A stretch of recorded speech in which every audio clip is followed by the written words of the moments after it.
Sim, boa tarde. Estamos aqui com a nossa quinta banja, iniciando esta nova temporada, agora num formato diferente, com uma conversa sempre com um pesquisador, uma pesquisadora das literaturas africanas de língua oficial portuguesa. Hoje temos o prazer enorme de contar aqui na abertura desta nova temporada com o professor doutor Francisco Soares, atualmente vinculado à Universidade do Porto. Francisco Soares ensinou literaturas africanas, teoria literária e estudos literários em diversas universidades de Angola, do Brasil e de Portugal. Estudou igualmente as literaturas brasileira e portuguesa, tem diversos livros publicados em Angola e Portugal, entre os quais se destacam a autobiografia lírica de Mário Antônio, uma estética e uma ética da criolidade angolana, de 1996. Notícia da literatura angolana, de 2001, a Teoria da Literatura, Criatividade e Estrutura, de 2007, e que cola estudos sobre a literatura angolana no século XIX. E temos aqui exatamente um livro que surgiu recentemente no Brasil, no ano passado, que é a Antologia Lírica Angolana, o Roteiro Mínimo, não é? O ano da edição é 2019, saiu pela editora da Unicamp, e é uma antologia que nos traz a dimensão da historiografia pela via da escolha e que nos remete, é claro, a um trabalho importantíssimo, entre outros, não é? Que é o de Manuel Ferreira, no Reino de Calibã. Eu gostaria de iniciar, Francisco, exatamente agradecendo a você, é claro, né, por atender a este nosso convite que parte aqui do NEIA, o Núcleo de Estudos Interdisciplinares da Alteridade, para estar aqui conosco no canal Literafro, aqui na Faculdade de Letras da Universidade Federal de Minas Gerais. Então, começando, eu gostaria exatamente de perguntar a você sobre essa dimensão da historiografia literária que se dá pela via das antologias, não é? Poderia nos falar um pouco sobre este seu exercício de historiografia literária das literaturas africanas, especialmente da literatura angolana, esse seu roteiro mínimo? Sim, com todo o prazer. Para já, porque é um prazer estar aqui de novo e trabalhar com o Anelito nestas coisas. O seu entusiasmo não só emparelha com o meu, mas me dá muita alegria também. Depois, porque se trata de literatura angolana, história da literatura angolana, e eu tenho mesmo trabalhado com isso, em cima disso, ainda agora estava justamente a trabalhar com isso. O Anelito falou das antologias e, de facto, há uma longa história de antologias. Havia alguma dificuldade em publicar, como é compreensível, não é? Pelos defeitos sistemáticos do próprio regime colonial, não é? Que não deixava as colónias desenvolverem-se muito, portanto não havia muitas editoras, não havia muito dinheiro para livros e depois tinha que passar tudo pela censura, etc. Então ficava, para dar uma ideia panorâmica e de uma forma rápida, fazia-se uma antologia. E realmente esta é a virtude da antologia sempre. Por isso eu fiz esta antologia para a Unicamp como uma espécie de roteiro mínimo mesmo, uma coisa que em poucas páginas desse uma ideia de conjunto de quando se começou a escrever literatura até chegarmos à última geração que se revelou antes da independência. Agora, a seguir à independência, espero eu, será um segundo volume, mas não sei quando vai surgir. É muito complicado, não é? Porque implica negociações de direitos de autores com dezenas e dezenas e dezenas de pessoas, algumas difíceis de contactar, etc. Mas quanto a nós, em Angola, esta, digamos assim, esta historiografia por antologias começou, sobretudo, quando começámos a ter alguma consciência de que aquilo era um país diferente e, portanto, era preciso, teria também uma cultura própria e, portanto, era preciso uma antologia que mostrasse, por assim dizer, as idiosincrasias do povo e da literatura de Angola. Não em Angola, mas de Angola. Angolanos. Isso acontece com a primeira geração nacionalista e esta primeira geração tem poucos poetas, a maioria deles saíram do país, outros foram presos, outros ficaram exilados e acabaram escrevendo pouco, sobretudo depois de saírem do país. É o caso de dois dos mais importantes destes poetas, por ordem alfabética, o Agostinho Neto e o Viriato da Cruz, do A para o V. Porque a principal produção poética ou literária deles é até saírem, no caso de Viriato, sair de Angola, passando muito fugazmente por Lisboa, e no caso do Agostinho Neto, sair de Portugal, onde estava preso, não é? E depois disso, eles escrevem bem menos poesia. Há pelo meio outro poeta importante, e não são os únicos três poetas importantes, mas há, talvez sejam os três que mais se destacam em termos de arte literária, não é? Que é o António Jacinto, que entre prisões, resistências, enfim, submergências, emergências, aparições, ocultações, lá foi fazendo também uma série de poemas com interesse, porém com uma poética mais tateante. Parece que ele estava à procura de um caminho estético que não conseguia definir intelectualmente, mas depois na prática não conseguia definir muito bem. Isto é muito interessante. E também é muito interessante que a primeira manifestação literária desta geração é justamente uma antologia. É uma antologia que, pronto, cria-se aquele lema, segundo dizem, criado pelo Viriato da Cruz, vamos descobrir Angola, não é? Porquê? Porque o ensino, paradoxalmente, no pior dos regimes coloniais, se calhar, o pior, o salazarista, o ensino se massificou, mas a massificação do ensino era feita sob tutela, condicionamento e orientação portuguesa. Então estes jovens estavam a sair do liceu, do ensino médio, estavam a sair de uma cultura completamente portuguesa, enfiada ali dentro, não é? A imprensa da época já era dominada pelo segmento colonial. Os filhos da terra tinham poucos jornais, pouco dinheiro, não tinham editoras, portanto, isto estava sobretudo na mão de colonos. Havia colonos progressistas que compreendiam os interesses e os direitos dos angolanos e lhes davam espaço para publicar, e havia outros que não. Então, era muito difícil estes poetas revelarem-se. O que é que eles fizeram? Fizeram uma antologia, chamada Antologia dos Novos Poetas de Angola, visto que tinha havido outros no século XIX, e alguns na Liga Nacional Africana, na década de 1930, Antologia dos Novos Poetas de Angola, e, portanto, a primeira geração nacionalista ou independentista angolana começa por se revelar com uma antologia. Não é um facto inédito na história das literaturas, não é? Depois, logo em seguida, na década seguinte, a segunda geração nacionalista, tendo, entretanto, já saído mais poemas, tendo-se revelado mais autores, a segunda geração nacionalista, que é de autores como Luandino Vieira, como António Cardoso, Costa Andrade,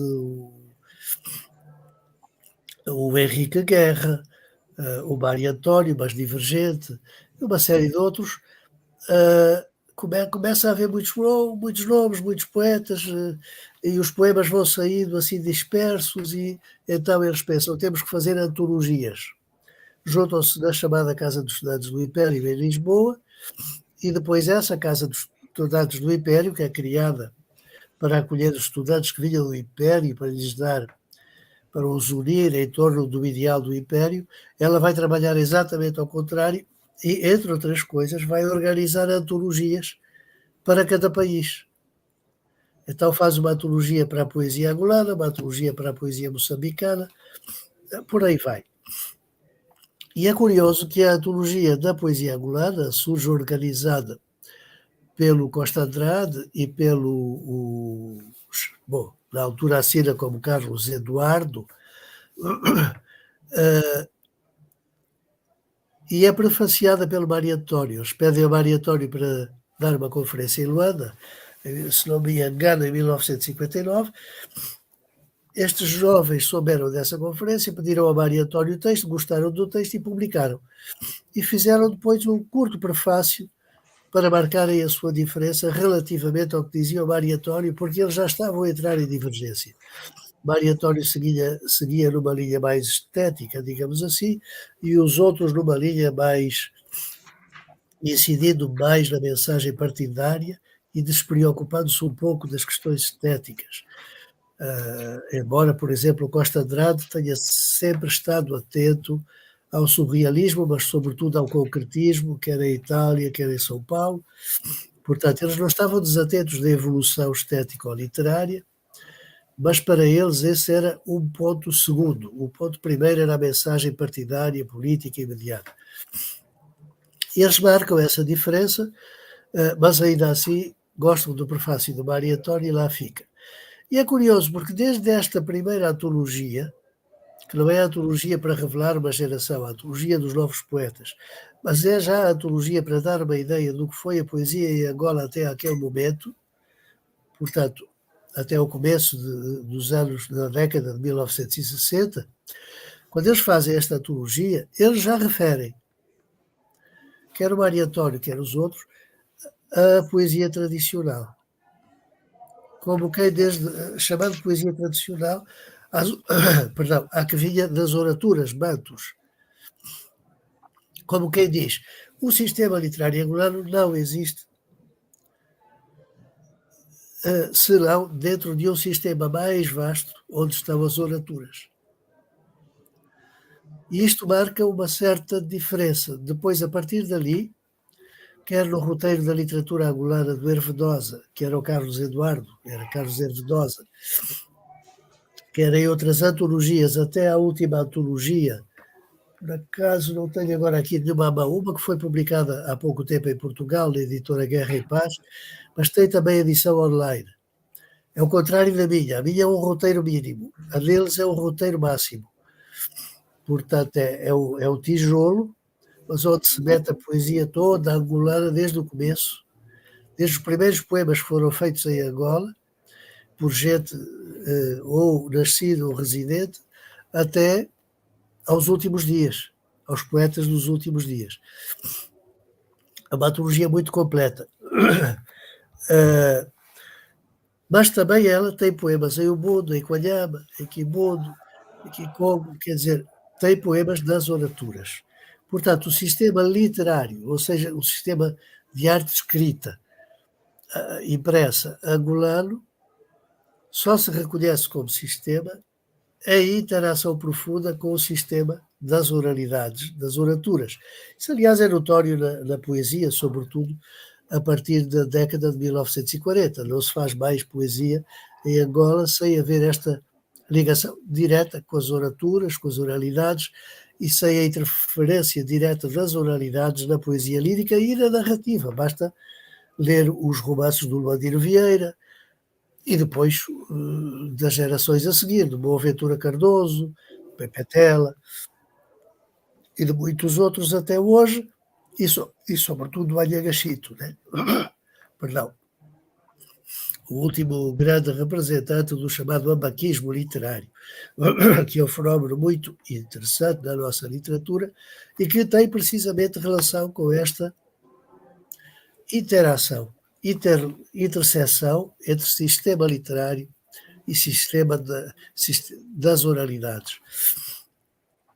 O ambaquismo deriva de abaca, o lugar onde, por sinal, para onde, por sinal, foi degradado o vosso ilustre poeta Alvarenga Peixoto, não é? Ele foi degradado para o Dande, Barra do Dande, mas aquilo era um porto razoavelmente livre, onde apareciam barcos de todo o lado, tinham medo que ele fugisse, então mudaram a sentença antes dele sair do Rio de Janeiro e mandaram-no para Abaca, que era um concelho bem no interior de Angola, um distrito bem no interior de Angola, na mesma linha mais ou menos do Dande. A Barra do Dande fica um pouco a norte de Luanda, logo a norte de Luanda, e então mandaram-no para Abaca, para que ele ficasse lá completamente isolado. Ora, Abaca é justamente o lugar onde, passado pouco tempo, passa o explorador, poucas décadas, passa o explorador inglês Livingstone e fica surpreendido porque encontra lá o que para ele eram simplesmente pretos, mas pretos de calça, de camisa, falando um português de lei, um português de dicionário, e escrevendo um português bom, muito barroco, com termos extraídos também do dicionário, e um português que, para mais simples das conversas, apunha a um nível elevadíssimo, nessa medida que eu estou a dizer que é barroco, não é? Bom, ele ficou admirado porque eles sabiam todos escrever e falar português e reproduziam isso, portanto eles eram professores dos seus alunos. Perdão, os mais velhos ensinavam aos mais jovens, ou seja, essa arte da escrita e de escrever em português era repassada tradicionalmente também, ali em Abaca. Bom, esse português da Abaca, o abaquista, essa literatura abaquista, se vocês lerem os livros do Anhangachito, os romances do Anhangachito, vocês vão encontrar a versão dessa literatura para o século XX angolano, sobretudo a segunda metade do século XX angolano.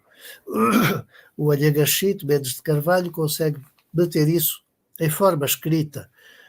Parece que, enquanto estava preso com o Luandino Vieira, quando ambos terão lido com mais atenção, mais profundamente, o Guimarães Rosa, e houve ali uma série de interações na prisão onde eles estavam, em Cabo Verde, bastante isolados, não é? Então, por aqui vem uma linha de antologias angolanas que tem esta especificidade. Angolanas na medida em que são feitas por angolanos.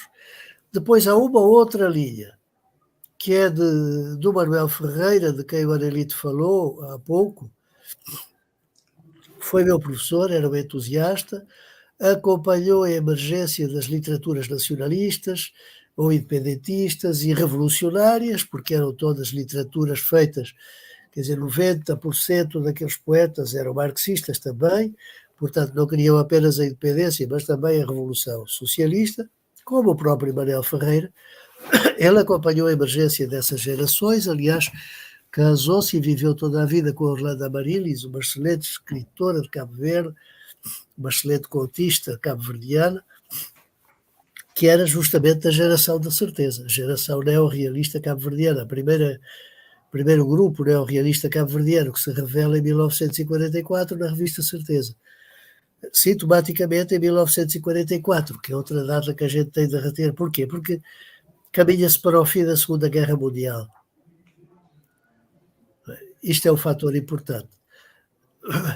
Bom, então, o Manuel Ferreira organiza uma antologia que, embora atenta às oralidades, não mete poemas da oralidade na antologia.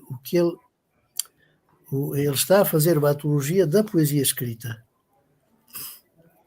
Portanto, do sistema literário, mas absolutamente consciente de que este sistema literário não existiria sem o sistema da oralidade, e da oralidade essencialmente banto. Bom, mas daí vem uma outra linha de antologias, que é selecionar alguns textos literários e, muito por vezes, ignorando a componente das oraturas. Sim. Francisco, eu gostaria de compartilhar aqui com você uma questão que me chama assim, né, muito a atenção nesse modo de organizar a antologia, que é aquela que emerge lá de Mário Pinto de Andrade, não é? Em sua antologia da poesia negra, não é? De expressão portuguesa. Expressão portuguesa de 1958. Ou seja, então, o que me chama a atenção é esse qualificativo aí, poesia negra, já aí em Mário Pinto de Andrade. Como que você pensa esse qualificativo, poesia negra, aplicado às literaturas de expressão portuguesa, de língua Sim, sim, portuguesa? sim. É uma antologia essa que reflete o próprio percurso do Mário Pinto Andrade. Ele vai para Lisboa e depois vai para Paris, onde trabalha na presença africana e, portanto, tem contacto com a negritude, né? E tem aquela primeira... Todos aqueles intelectuais angolanos tiveram um grande fascínio pela negritude, da qual se afastaram depois, porque achavam que a negritude se transformara numa poesia de gabinete. E não era uma poesia do povo nem para o povo. Portanto, chocava-se a formação, digamos, socialista, marxista, com a formação negritudinista, quando afinal estavam as duas juntas, mas houve ali uma tensão. Depois, a negritude em África tem um desenvolvimento particular, digamos assim, próprio. Não é? O Senghor, que era uma personalidade sem dúvida complexa, que fala muito na mestiçagem cultural, chega ao Zaire, elogia o Mobutu como símbolo máximo da negritude. Não é? O Mobutu era um ditador terrível e aliado dos norte-americanos. Não é? Bom, então quer dizer, aqueles que o Mobutu estava a combater, ele apoiava a UPA-FNLA, a FNLA combatia o MPLA. Estes intelectuais, Mário Pinto Andrade, Agostinho Neto, Viriato da Cruz, foram intelectuais que deram, direto ou indiretamente, origem ao MPLA, e veio a negritude de usar o Mobutu Sese Seko. E, portanto, afastam-se, recuam. Isto dito em termos muito genéricos, né? Mas o Mário Pinto Andrade, quando sai, toma contacto com a negritude, o movimento revela-se entre 34 e 36 em Paris, não é? Com os antilhanos e o Senghor, e ele chega lá, já a negritude estava lançada, já estava bem consolidada enquanto movimento literário pan-africano, digamos assim, né? Ele toma contacto com isso tudo, entusiasma-se com isso, e, por outro lado, ele tinha já o contacto em Lisboa com o Francisco José Terreiro, que é uma personagem fundamental aqui. Porquê? Porque ele é neorrealista e é panafricanista. E é panafricanista antes de ser negritudinista. Porquê? Porque ele em São Tomé, tal como a velha elite angolense em Angola nos anos de 1930, 1940, eles tinham contactos, eram com os negros do continente americano, sobretudo com os Estados Unidos. Então eles eram panafricanistas, eram negristas, digamos assim, entre aspas. Eles conheciam Lanston Hughes, conheciam Harlem Renaissance, conheciam Nicolas Guillen, conheciam o Jacques Romain, conheciam o Canty Callan, mas não conheciam a negritude. A negritude veio a seguir. O Francisco José Terreiro, que estudou Geografia em Lisboa e seguiu carreira como professor de Geografia na Universidade de Lisboa e chegou a ser deputado à Assembleia Nacional, juntou a isso uma formação literariamente neorrealista e publica o seu primeiro livro, em 1942, se não estou em erro, numa editora neorrealista, que acompanha a emergência do neorrealismo em Portugal. Do que era na União Soviética o realismo socialista, não é? E nos países capitalistas era o neorrealismo, né? Que se difundiu a partir de Itália. Bom, ele junta essas coisas e ele escreve uma poesia que já é uma poesia negritudinista. Isto é muito interessante. E depois, ele faz com o Mário Pinto de Andrade uma primeira antologia, não é? Eu agora não me lembro exatamente das datas, talvez essa primeira antologia fosse de 1953. O Mário Pinto de Andrade depois, Pássaro Já Solto, em Paris, onde era o Homem Livre, faz uma outra antologia, não é? Muito mais livre, obviamente, mas com as mesmas características. Quer dizer, esta é uma negritude dos países africanos de língua oficial portuguesa. É uma afirmação das culturas negras, mas sublinhando-se sempre que não se está a falar da cor da pele. Então são integrados poetas angolanos, por exemplo, brancos e mestiços. Quer dizer, naquele momento em Angola, se você dissesse que alguém era negro, era completamente negro, não era mestiço nem branco. Mas o Mário Pinto de Andrade, na sua antologia de poesia negra, mete brancos e mestiços. E avisa, isto é negro porque a cultura de referência é negra. E faz essa antologia. Agora, ele não fez uma antologia de poesia angolana, ele fez uma antologia temática, transversal. É a antologia de poesia negra. Acho até que o título é infeliz por poesia negra da expressão portuguesa. A expressão é negra. O que ele queria dizer era exatamente o contrário. Em língua portuguesa, mas de expressão negra. Não é? Mas, enfim, aquilo usava-se o termo e foi-se usando durante muitos anos. O Manuel Ferreira ainda usou no começo isso, usar literaturas africanas da expressão portuguesa. Na verdade, não eram da expressão portuguesa, eram da expressão africana, mas em língua portuguesa. Bom, então o Mário Pinto de Andrade inaugura uma linha que é ao mesmo tempo divergente da portuguesa, das antologias portuguesas de poemas africanos, e divergente da angolana. Porquê? Porque não está centrada no país, Angola, mas sim no fator cultural, que é o da negritude.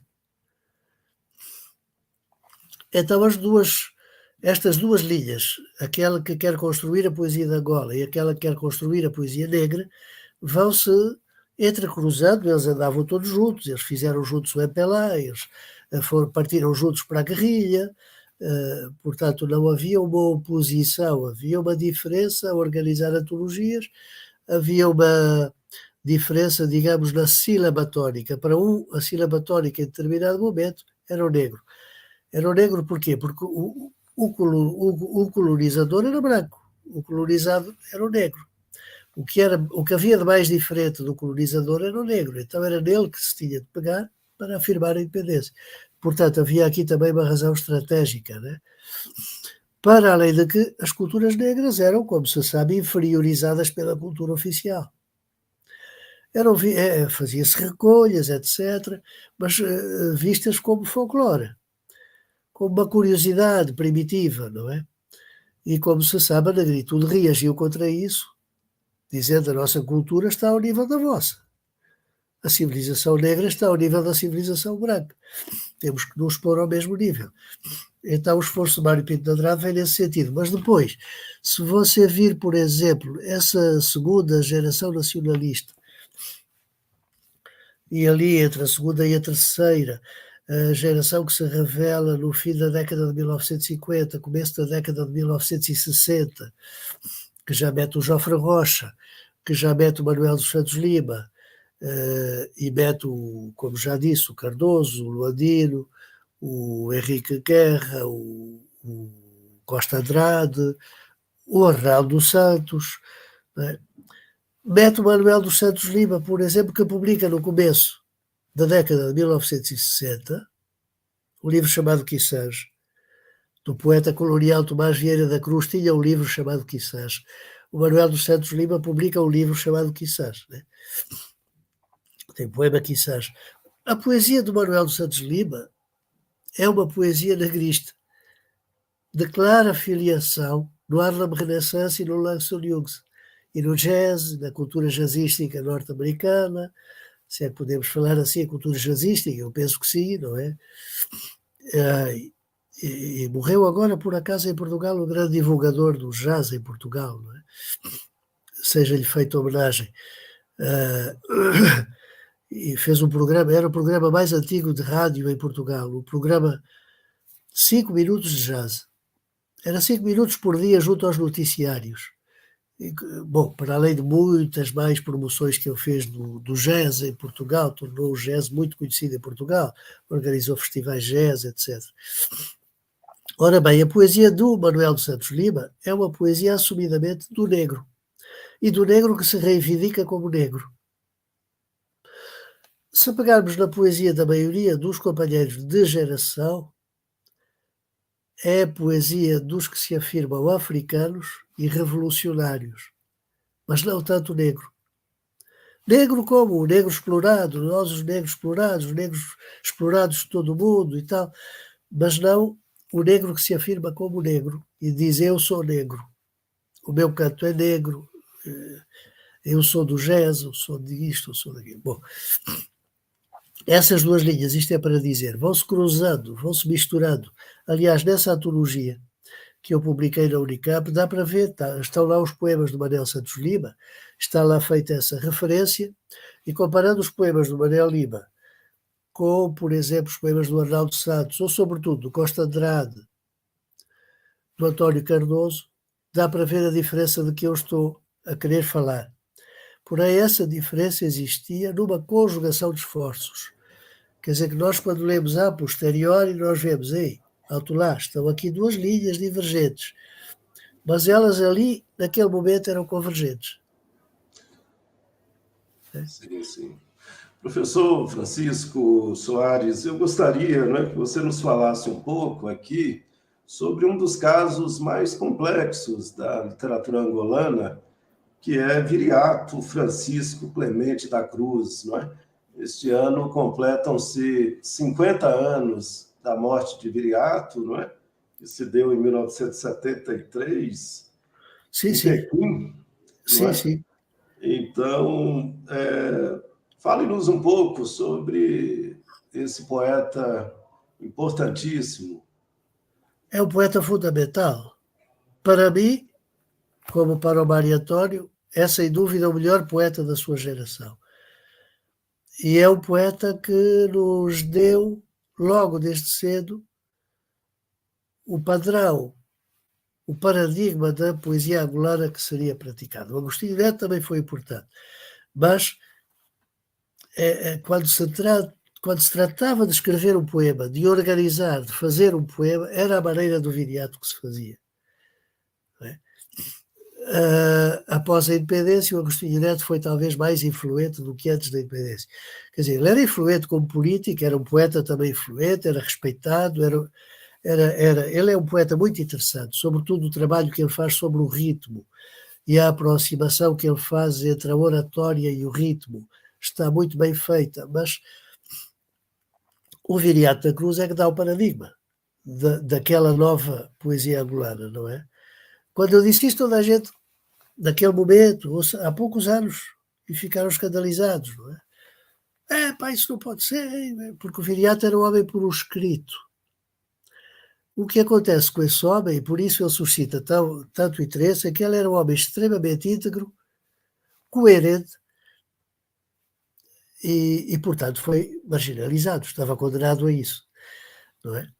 E agora veremos isso justamente, estamos a organizar um congresso que vai ter lugar no Porto, na Universidade do Porto, organizado com o Centro de Investigação Transdisciplinar Cultura, Espaço e Memória, e com a sobrinha de Viriato, a professora Regina Queiroz, que por acaso a política ali parece que faz parte do sangue da família, não é? E por acaso ela é doutorada em ciência política também.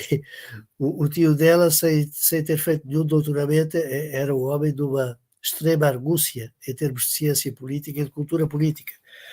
Foi talvez o nosso marxista mais completo e mais coerente. Não sei, ficarão mais uma vez escandalizados por eu dizer isto. Mas o Viriato da Cruz foi até um dos principais arquitetos do MPLA. O MPLA é feito com ele, com o Mário Pinto Andrade, porque o Agostinho Neto estava preso.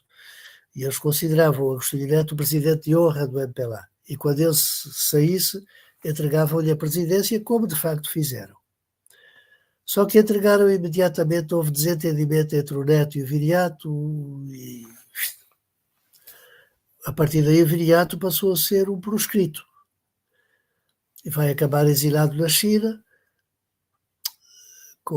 muito considerado pelo Mao Tse-tung, mas também depois ele torna-se crítico da evolução da política chinesa e, sobretudo, da política chinesa para a África, com o que ele estava a antecipar o que é hoje a política chinesa para a África, que estava a começar naquele momento. Então acabou proscrito dentro da própria China. Não é? Portanto, morreu pobre, bastante mal. Mas era um homem, portanto, muito coerente. Este exemplo de coerência, de integridade, é um exemplo raro. E depois, era um homem com uma sólida formação marxista. Era dos nossos melhores intelectuais marxistas. O professor Fernando Mourão, de São Paulo, costumava dizer que destes fundadores, destes mais velhos do MPLA, que só havia 3 que ele considerava verdadeiramente marxistas. Era o Viriato, o Agostinho Neto, e o terceiro ele não queria dizer. Se o terceiro nunca vos vou dizer. Então pronto, eu calei-me. Nunca soube quem era o terceiro, mas estes 2 chegam. Há, por exemplo, uma carta do Viriato a Noémia de Sousa, em que ele faz uma análise do sistema colonial, do presente de Angola naquele momento, e de porque é que não é ainda o tempo de fazer a Revolução Socialista, a partir das próprias teses do Marx, porque é preciso criar primeiro uma burguesia nacional. E as contradições que o desenvolvimento dessa burguesia vai criar é que vão criar as condições para a revolução. Ele tem a coragem de dizer isto. Não avancemos já para uma revolução, agora temos que avançar para uma burguesia e criar as contradições, mas tudo nacional, tudo angolano. E tudo dirigido, imaginava ele, pelo partido. Como hoje imagina o Partido Comunista Chinês, que criou um capitalismo próprio e não perde o controle. Bom, era mais ou menos esta a ideia do Viriato, muito antes de ir para a China. Bom, então temos aí um grande intelectual que se foi tornando crítico das práticas políticas realizadas em nome da ideologia que ele defendia, e isto é muito interessante, portanto terá terminado a vida numa completa desilusão, se não política, pelo menos partidária, e completamente proscrito. Parou de fazer poesia, segundo parece, ou escreveu muito pouco. Alguns poemas com palavras de ordem e ocasiões de escritores militantes em que eles se juntavam. O último poema, creio que foi escrito no Afeganistão, não tenho a certeza. Há, de qualquer maneira, uma tese que está a ser feita sobre o Viriato da Cruz pelo Nelson Pestana, que como poeta assinava Eduardo Bonavena, que é outro cientista político e que tem investigado profundamente a obra não só literária, mas política do Viriato da Cruz, a par da Regina Queiroz, que nos últimos anos começou a dedicar-se também ao estudo do pensamento político do seu tio. Eu creio que estes 2 trabalhos e mais alguns que estão a ser realizados vão nos trazer dados novos sobre o Viriato. Mas, essencialmente, o que ele escreveu e marcou a literatura angolana foi escrito em Angola. E foi uma coisa extraordinária, porque ele era muito novo, tinha acabado de cursar o liceu, teve que ir trabalhar logo para sustentar a família. O pai praticamente abandonou a mãe, não é? E a mãe foi para Luanda, portanto passaram ali algum tempo, depois deram a volta por cima, felizmente, mas passaram algum tempo com dificuldades. E ele tinha que trabalhar para sustentar a família. Mas quer dizer, um jovem acabado de sair do liceu conhece a teoria da poesia militante socialista, conhece a teoria da poesia negra e faz meia dúzia de poemas, pouco mais, em que aquilo está aplicado com uma precisão de misture. Parece um cirurgião, não é? Então ele escolhe meia dúzia de cenários, meia dúzia de episódios típicos, de personagens típicas, cada uma representando uma parte da história de Angola, e coloca-as num poema. com muita musicalidade, por isso os poemas dele são muito cantados, com muita musicalidade, e coloca-as num poema. Então é um caso raro de concepção teórica e imediata aplicação prática, muito bem conseguida também. E isto é extraordinário, não é? Sim. Francisco Viriato da Cruz é um caso que se aproxima em termos de uma complexidade relacionada à política revolucionária angolana. Ele acaba por se aproximar, então, de Mário Pinto de Andrade, né? Enfim, estiveram juntos, como você recordou, não é? Já na construção do MPLA. Poderia nos falar um pouco sobre Mário Pinto de Andrade? Qual é o retrato que você poderia nos traçar aqui desse intelectual? É outra personagem que está a pedir mais umas teses e umas biografias, não é? Não sei, talvez o Água Lusa pegue nisso algum dia, que ele tem também uma grande admiração pelo Mário Pinto de Andrade. O Mário Pinto de Andrade seguiu mais uma carreira de, primeiro de editor, e de crítico literário, e de pensador. Ele depois tem uma formação sociológica, não é? De pensador,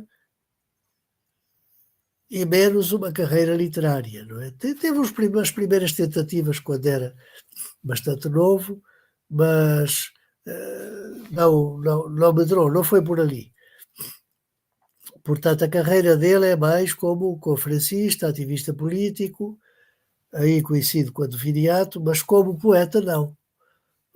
E nem como ficcionista também não. Portanto, é uma coisa diferente. Ele foi, digamos, para a cultura e a literatura, o doutrinário, digamos assim. O Viriato era o doutrinário no rigor da ideologia, o Mário Pinto de Andrade era o doutrinário num sentido talvez mais lato, que conseguia juntar com mais facilidade, julgo eu, o neorrealismo, a negritude, o panafricanismo. Mas quer dizer, o Viriato também se debruçou sobre o papel do poeta negro nos dias que correm. Não é? O que é interessante é que eles, os dois, são as duas figuras principais do MPLA. Quando o MPLA se forma, quando o MPLA começa, são eles que praticamente fazem o MPLA. Claro, não são os dois, são eles e muito mais pessoas, né? Mas são eles, digamos, os grandes organizadores do movimento. Também porque estavam ambos fora de Portugal e fora de Angola, portanto eram mais livres, né? E, curiosamente, são os dois proscritos. O Mário Pinto de Andrade serviu de referência para uma série de intelectuais que foram críticos do Agostinho Neto, que eram os intelectuais da chamada revolta ativa. Acabou depois da independência, não pôde ficar em Angola, esteve na Guiné-Bissau, como sabe, e depois esteve novamente em Paris, depois em Lisboa, e deixou o espólio dele em Lisboa, não é? A Fundação Mário Soares teve o cuidado de guardar o espólio dele e tem estado a digitalizar muita documentação do Mário Pinto de Andrade. Ali, aliás, são duas referências comuns que qualquer pesquisador desta época e destes três nomes não pode deixar de consultar. É a Fundação Mário Soares, a Casa Comum, onde está o espólio de Mário Pinto de Andrade, é a Associação Chiweka de Documentação, em Luanda, que partiu da documentação reunida e guardada pelo Lúcio Lara. Aliás, é dali que veio o nome, porque o Lúcio Lara, por parte da mãe, por parte materna, pela parte angolana, digamos assim, ele é Lara pela parte portuguesa, mas pela parte angolana, ele é neto do Soma de Chiweka. Daí a Associação de Chiweka. Então, ele reuniu muita documentação, conseguiu, apesar das dificuldades todas porque passou na guerrilha, no exílio, etc., conseguiu guardar muita documentação. A Associação de Chiweka tem digitalizado isso tudo, e é também outra base de dados incontornável. Há mais, mas sem estas duas, não olhando para estas duas, a gente não vai conseguir compreender politicamente esta época. Então é interessante, é que o Mário Pinto Andrade e o Viriato fazem o MPLA, começam com o MPLA, primeiro no exílio, depois a partir dos Congos, primeiro do Zaire, depois daquela que é hoje a República Popular do Congo, atacam em Cabinda, atacam no norte de Angola, são contra-atacados pelo exército português e pela UPA-FNLA, porque já tinha havido a divisão entre a UPA-FNLA, apoiada pelos Estados Unidos, e o MPLA, apoiado pela União Soviética, era o efeito da Guerra Fria, né? Mas depois veio o Neto sai da prisão, é recebido triunfalmente e naturalmente como o líder, era o presidente de honra, e entregam-lhe o poder. E é assim que lhe entregam o poder, os dois se arrependem. Há o famoso congresso, em que tudo corre mal. Já vai havendo vários estudos sobre esse congresso. Eu não quero falar muito, porque eu não sou historiador. Eu sou historiador da literatura e aí falo à vontade. Mas vou lendo o que vai saindo e é interessante, sem dúvida. O Viriato depois construiu uma estratégia política que o vitimou. Ele é estranho, porque era um homem inteligentíssimo, mas a estratégia política que ele seguiu era antecipadora, porém não era funcional. Às vezes os precursores não são funcionais. Não é? Nós vemos isso, por exemplo, até em todos. Você veja, em Espanha, quer dizer, a Espanha tem um líder que é o precursor da ditadura de extrema-direita, que é o Primo de Rivera. Mas o homem não conseguiu implantar aquilo, morreu preso, etc. Quem vai implantar é o Franco, que vai fazer uma coisa assim, mais sistemática. Portugal, houve um que deu um golpe, Sidónio Pais, não é? Sidónio Pais deu um golpe nacionalista de extrema-direita, uma espécie de extrema-direita antes do tempo. Mas não deu nada. Depois há os militares que fazem o golpe e aquilo estava a cair mal. Quem vai tratar é o Metódico, é o Salazar. Então parece que o Agostinho Neto foi o que teve a estratégia de maior resultado imediato. Quer dizer, para conduzir a luta tinha que se conduzir daquela maneira. Não é? O Viriato preferiu outra estratégia e essa não resultou, infelizmente. O problema que se punha, Nerito, era um problema que não se põe entre vocês hoje no Brasil. Era o problema da representação do negro no poder. O que é que acontece? Acontece que a Angola tem uma velha elite intermédia, onde a maioria das pessoas tem a pele um pouquinho mais clara. A maioria das pessoas dessa elite, não a maioria das pessoas do país, não é? Então, Mário Pinto de Andrade vem das velhas famílias angolanas. O Viriato da Cruz, de outras não tão velhas, mas também não muito novas. Não é? Bom, e o primeiro representante do MPLA em Paris ainda era parente do José da Silva Maia Ferreira, o primeiro poeta angolano do século XIX, e descendente direto do Inocêncio Matoso da Câmara, um dos últimos a negociar com o tráfico ilegal de escravos em Luanda, percebe? Portanto, há uma elite intermédia muito ambígua que vai apanhando os negócios todos que pode e que depois percebe, a gente não tem mesmo hipótese, temos que partir para a independência e para a luta.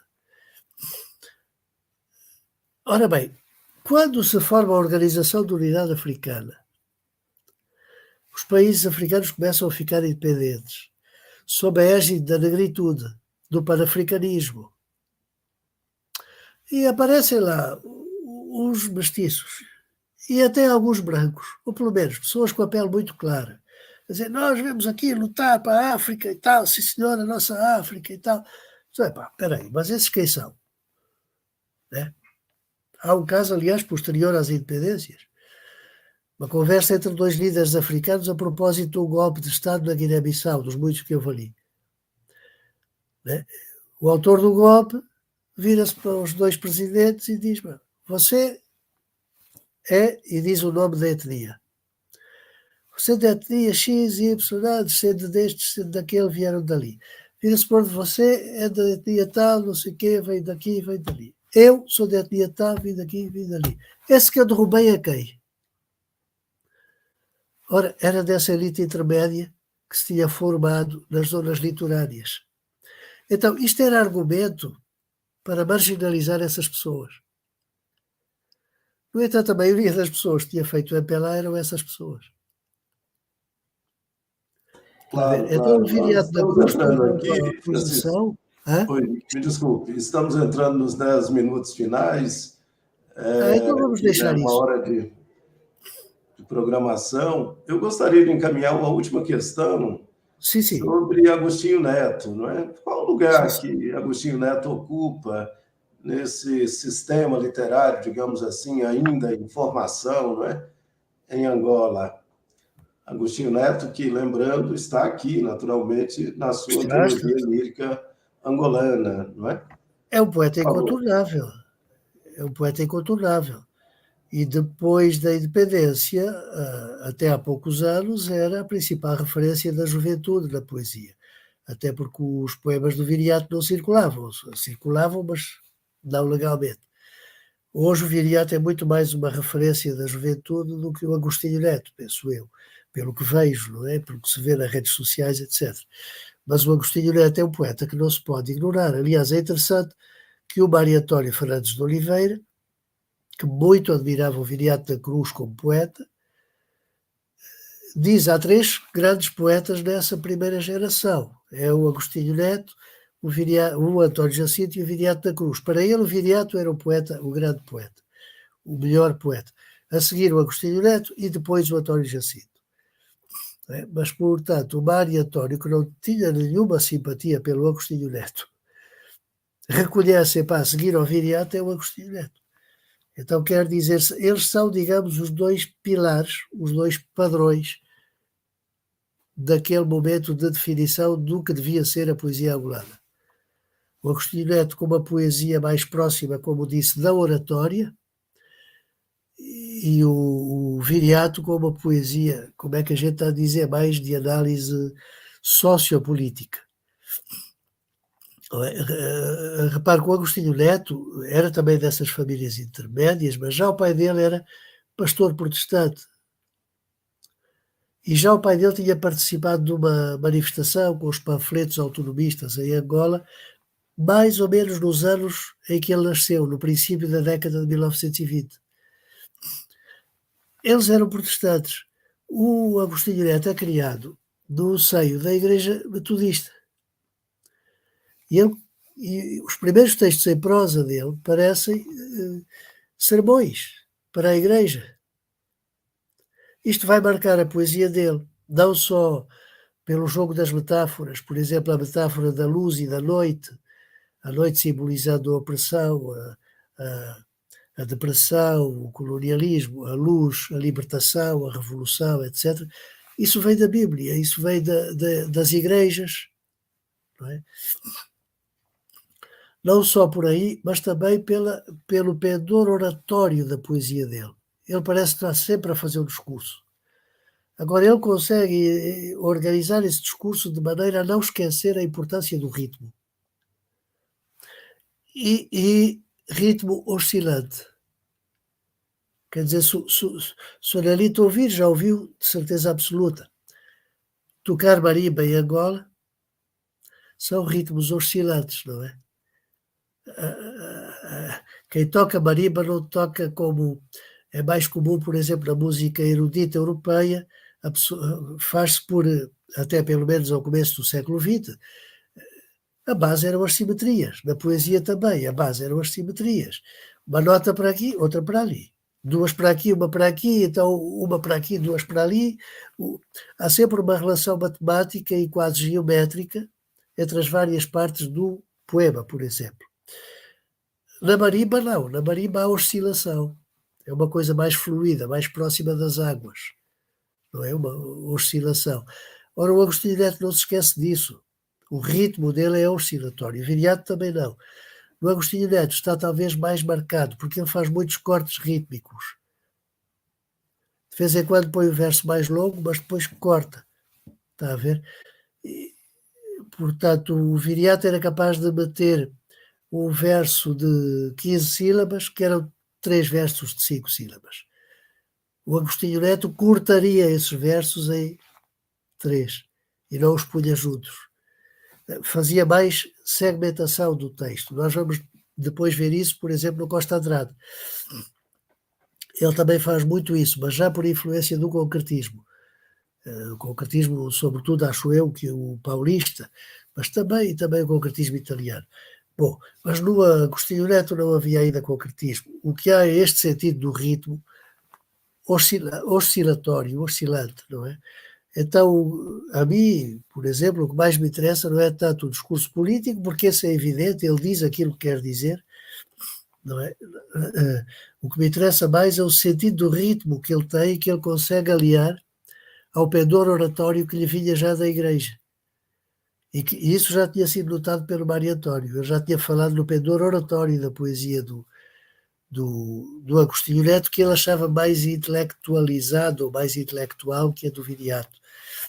Mas quer dizer, eles são as duas principais referências literárias da primeira geração nacionalista e das seguintes, várias gerações a seguir.